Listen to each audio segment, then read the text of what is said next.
Hello, everyone, and welcome back to Professional English Lab. I'm Miles. And I'm May. Great to have you with us today.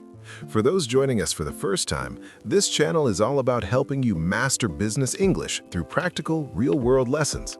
We focus on the exact phrases and strategies you need to communicate confidently at work. And today's topic is one that makes so many professionals nervous: networking events. Oh, absolutely. Picture this. You walk into a professional conference, there are hundreds of people chatting, exchanging business cards, making connections, and you're standing there thinking, what do I even say? Exactly. Even native English speakers find networking challenging. But here's the good news. Networking is a skill you can learn, and having the right phrases makes everything easier. So today, we're going to walk you through 5 essential areas: introducing yourself effectively, making comfortable small talk, exchanging contact information naturally, following up after events, and building those long-term professional relationships. By the end of this lesson, you'll have the confidence and the language to walk into any networking event and make genuine connections. Let's dive in. May, where should someone start when they arrive at a networking event? Great question. The first few seconds are crucial. You want to sound confident and approachable right from the start. So, what's the best way to introduce yourself? Keep it simple and structured. Start with, "Hi, I'm name. I work in field," or role. For example, "Hi, I'm Sarah. I work in digital marketing." That's straightforward. But what if you want to say a bit more about what you do? Perfect follow-up. You can add one more sentence using this structure. "I specialize in area," or "I help companies with specific task." So the full introduction becomes, "Hi, I'm Sarah. I work in digital marketing, and I specialize in social media strategy for tech startups." I like that. It's specific, but not too long. Now, what if someone approaches you first? Should you respond differently? Not really. When someone introduces themselves to you, simply mirror their energy. They might say, "Hi, I'm John from the finance sector." You respond with, "Nice to meet you, John. I'm May. I work in corporate training." And that naturally opens the conversation. But let me ask you this. What if you're nervous and your mind goes blank? That happens to everyone. Here's a useful phrase that buys you a moment. "I'm really interested to hear what brings you here today." This shifts focus to the other person and gives you time to relax. That's a smart strategy. So we've got our introduction down. What comes next? Once you've introduced yourself, you need to keep the conversation going. This is where small talk comes in. And small talk at professional events is different from casual conversation, right? Exactly. You want to be friendly, but also purposeful. A great opener is asking about the event itself. "So, what brings you to this conference?" Or, "Is this your first time attending this event?" Those feel natural and easy to answer. Right. And they give you information about the person's interests. Another excellent question is, "What do you do in your field?" This shows genuine interest and keeps them talking. That's a great point. I've noticed people love talking about their work when you ask specific questions. What are some other good conversation topics? Industry trends work really well. You could say, "Have you been following the recent changes in industry topic?" Or, "I'm curious, what's your take on relevant trend?" Those questions show you're informed and engaged. Now, what about those awkward silences? How do you handle those? Don't panic. Silences are normal. You can use transitional phrases like, "By the way, how long have you been in this industry?" Or, "Comment on something around you. This venue is impressive. Have you been here before?" So you're saying it's okay to acknowledge your surroundings? Absolutely. It's all part of building rapport. And here's something important. Don't forget to actively listen. Use phrases like, "That's really interesting," or "Tell me more about that," to show engagement. Those little phrases make a huge difference. They show you're genuinely interested, not just waiting for your turn to talk. Exactly. Which brings us to the next crucial step, exchanging contact information. Okay, so you've had a good conversation. Now you want to stay in touch. How do you ask for someone's contact information without being pushy? Great question. The key is to make it feel natural and mutual. A simple approach is, "It's been great talking with you. We should stay in touch. Do you have a business card?" That's smooth. What if the person doesn't have a physical card? Very common these days. You can suggest, "Would you like to connect on LinkedIn?" Or, can I get your email address? I'd love to follow up. LinkedIn is huge for professional networking, isn't it? It really is. When you're connecting on LinkedIn, you can say, let me find you on LinkedIn right now, and do it together. It's immediate, and you both leave with that connection established. I like that approach.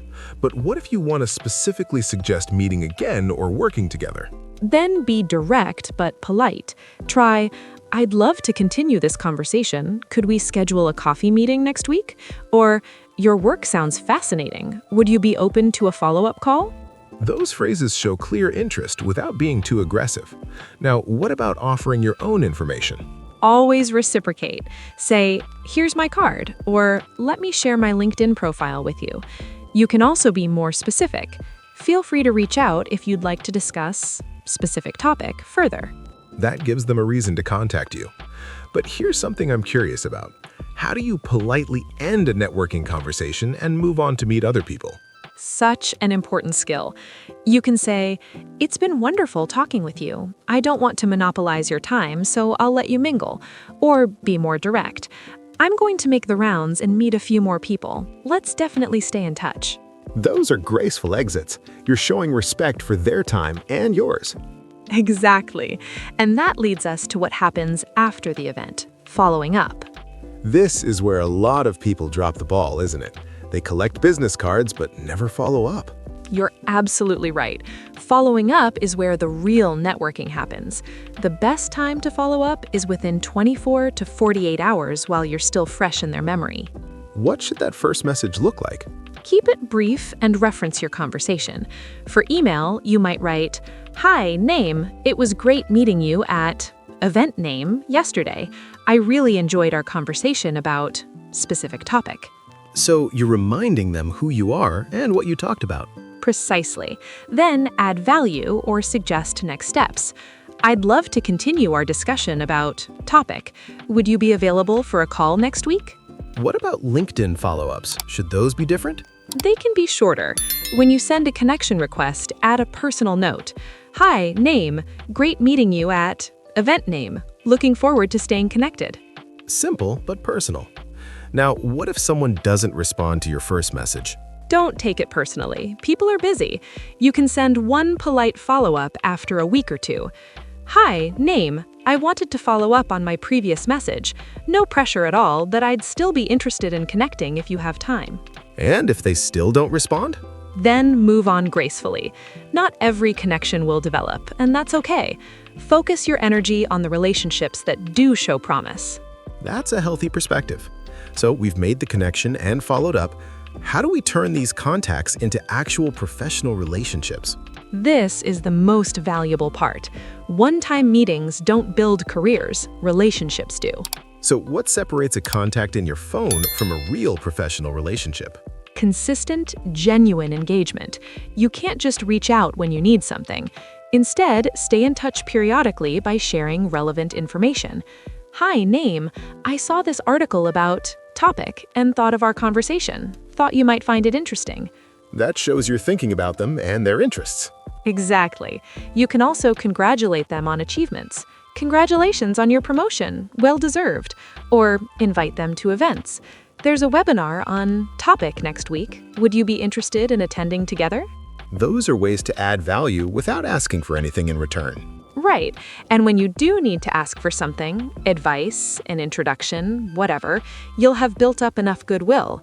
You might say, I have a question about topic and immediately thought of you. Would you have 15 minutes to chat? That's specific and respectful of their time. Now, what about staying top of mind for your contacts? Share your own updates occasionally, like, I wanted to let you know I've recently started working on project. I remembered you mentioned interest in this area. This keeps the relationship reciprocal.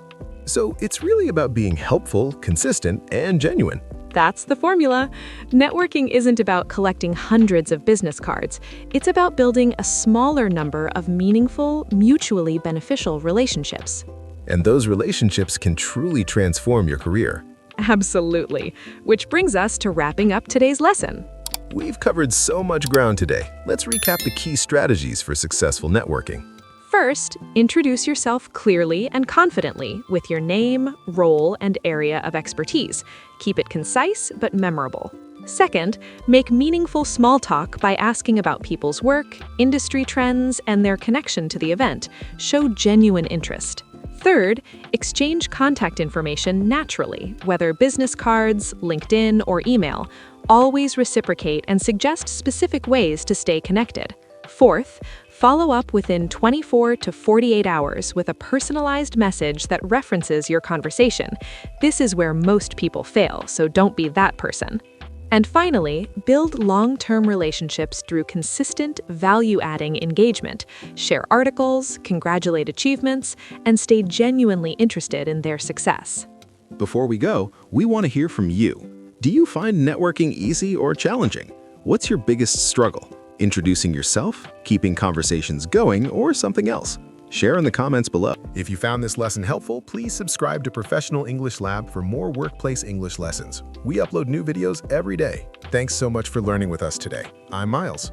And I'm May. Keep practicing, and we'll see you in the next lesson. Bye.